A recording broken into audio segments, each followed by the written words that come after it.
This first question is to District 2 candidates. We're going to start with you, Buck. What do you believe are the top 3 issues facing the city of Hogansville?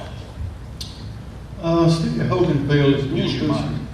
You got one on. Yeah, just going through some changes, and with the new library coming, they're going to have to remodel the old downtown theater, and they're going to have some help there. The chambers for the city council will be moved to the old library when the new one is built, and they're going through some changes on some storm drain. They're doing some work on their sidewalks, and they are actively trying to catch up on stuff that have got behind.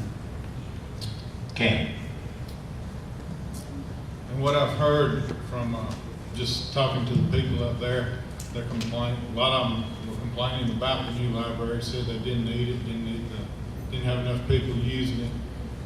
Like he said, on the sidewalks, I've talked to several people that were complaining the way they were doing the sidewalks and messing up the driveways and leaving them big steps, and didn't want to work with the people that were living there as far as making it easier on them. And the other complaint I hear is people wanting something to do, more to do for their children up there as far as some parks. You know, they didn't like that they closed the pool down. They just said they had nothing to do for the children in that area. Mike. Well, those responses were talking about public works, and I'd already kind of made some notes about this. I think the really strategic problem, main one in Hogansville is a continuing shrinkage of industry. The Carter's business is notified that they're going to be leaving town and taking a lot of jobs with it. The education situation in Hogansville is, obviously part of the larger challenge for Troup County. And also, when I'm talking to folks up in Hogansville, there is a significant alienation of Hogansville citizens away from the county. There is a belief that Hogansville is left out when the county is considered for various projects. So I think there's some community social aspects that could be addressed in some ways. The library, for instance, is an interesting issue. I spoke to one person about that, and a real estate agent, and the comment was, it's not a growing community. Why are we putting a conventional library in a place that is not showing growth? And both of us had a consideration. Perhaps this was an opportunity to apply some innovation to meet the education need that a library would meet, but do it in an innovative way with an internet library, a location that is not your standard brick and mortar library that we see across all other towns. It was an opportunity to do something innovative, less expensive, but also possibly meet the need. We're going to now turn to District 3. There are 6 of you.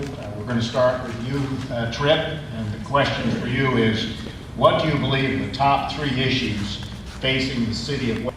How do you believe commercial development should be addressed in unincorporated areas, such as the proposed Dollar General in Mountville?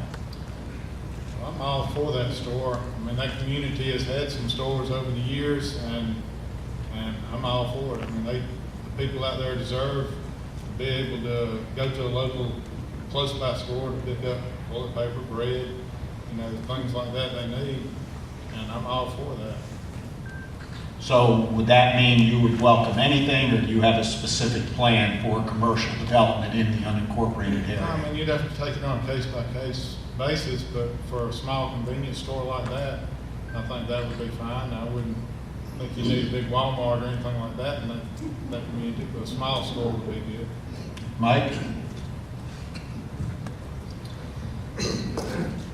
I've spoken to a lot of folks out in Mountville about this issue and using it as an example.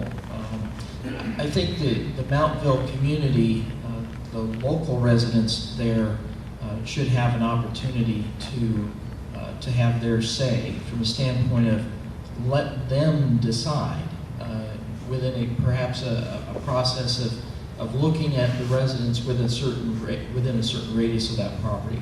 I know there's the zoning board and of course the board of commissioners to take this up.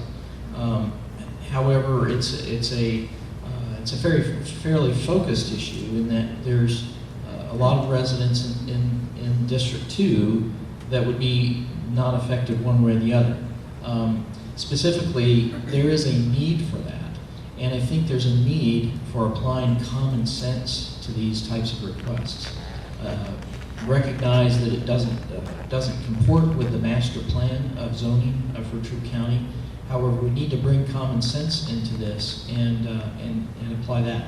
And that kind of, I think, is a general comment on the bigger picture of how commercial development should be handled in the county. There may be a master plan, but we need to look at all the aspects and take a broader view of and allowing innovation, allowing new ideas that might not fit the master plan. It needs to be addressed in a holistic way. Thank you. Thank you. Buck? Yes, sir. We talked about the Dollar General in the work session, and there's not any guarantee that it is a Dollar General. I've talked to the people that brought this forward. It could be a Family Dollar or another type store like this. We saw the plans on the store. We have probably 40 to 50 big trucks a day swinging in and out of that Farmer Road. And we have got our heads together. Me and Morris Jones talked a lot about it, about putting a decel lane in for the convenience store. When you have senior citizens and young people coming out into another street and swinging out in the state highway, and you have big trucks swinging out to go into Farmer Road, it is particularly a safety issue that needs to be looked at and needs to be addressed. And the zoning did not request that this be for commercial property. And it's left up to the Board of Commissioners. If everything can be in compliance and met, and in a safety issue, it will, they will be obligated to do it. With the decel lane that would be performing safety for the people. I'm going to turn back now to District 3. Helen, we'll start with you, and here's your question. Kia resides within your district. How has Kia affected the district, and what role do you see it playing in the future? Well, Kia, The question of directing county resources to nonprofit organizations has been questioned by several candidates. In the recently passed FY13 budget, 12 organizations are slated to receive funding, 7 of which are required by the Constitution, and I assume that question means nonprofits. So. And not only by the Constitution, but the Charter or House Bill 489 agreement. The remaining 5 are discretionary and total $99,707, or 0.3% of the budget. Do you support continuing funding for these nonprofits? If not, where would you specifically redirect the dollars? That's a complex question, and I appreciate the opportunity to respond to that. And I think this brings up an opportunity to address a lot of principles, and I'll try to do that in my response. And I have been critical of some of the county funds going to nonprofit organizations. Part of this is process. How are these decisions made?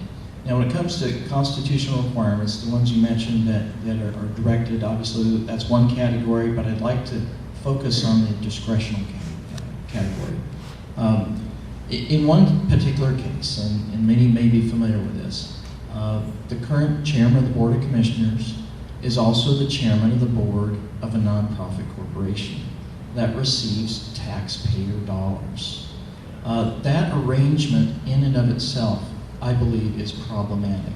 I believe it is unethical, and it ought to be undone.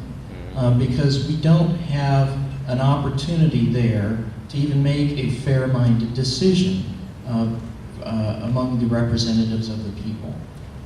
There are very many cases where we have conflicts of interest similar to that, when that same individual then who has power to make public policy that helps or hurts our communities is then going to various taxpayer bodies, for instance, the City Council of Hogansville, soliciting for funds for the nonprofit over which he presides, I think is unethical.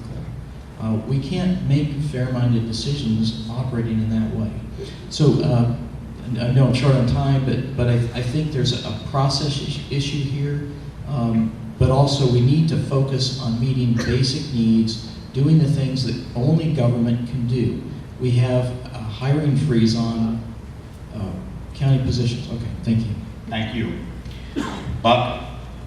Yes, sir. Yes, I'd like to speak on this issue with the move the mountain. I'm sure that's what he was mostly talking about. And if you figured it up with all the people that have over 30,000 parcels of land, it would cost you 24 cents. Move the mountain is to help people that are on poverty level, that want to get out. They want to get back to their normal living. This economy has hit so hard, we're reaching out in areas to help. Workforce development, we've dropped from 14% to 9% to make jobs available, websites, and people that don't even know how to do a resume. We help them. We get them going and get them back to work. We recently applied for a CHIP grant. We put up $20,000. And the chairman, he's talking about that was on this, he abstained from voting. And we put up $20,000 and we got a $200,000 grant. This is to help senior citizens and low-income people with the housing to insulate roofs and different type of things. If you can't help your fellow man, or you can't reach out and help your community, what's the deal with this? I don't understand it. I think that the people are in need. I mean, this is not something we're just going to go up there and give away $200,000. This will be stuff that you can be seen and done, and it will be available for people that need it. And as we go out to work to help people, there's other things that's going to come up. And there's other people, there's other churches, and there's people that's going to be doing things to help. The church I attend, we feed 2,000 people a month on a volunteer basis. Don't cost them nothing to go get a box of food. All kinds of projects in our community everywhere. And if we can't help somebody for 24 cents a person. Thank you, Buck. Ken? All right, on the Move the Mountain project, I think tax dollars ought to be spent for our local government. We can't pay the employees, we're laying people off, we don't have full staff fire departments. I think charities should get money from individuals. It's not up to the commissioners to spend your tax dollar to give it away to charity. It's supposed to be given to local government to fund the projects for the government, not charity. You know, charities, just like the Cancer Society, everybody else, they come around and collect money from people that want to donate to it. That ought to be your decision where you want your charity money to go, and not the commissioners. That's how I feel on that.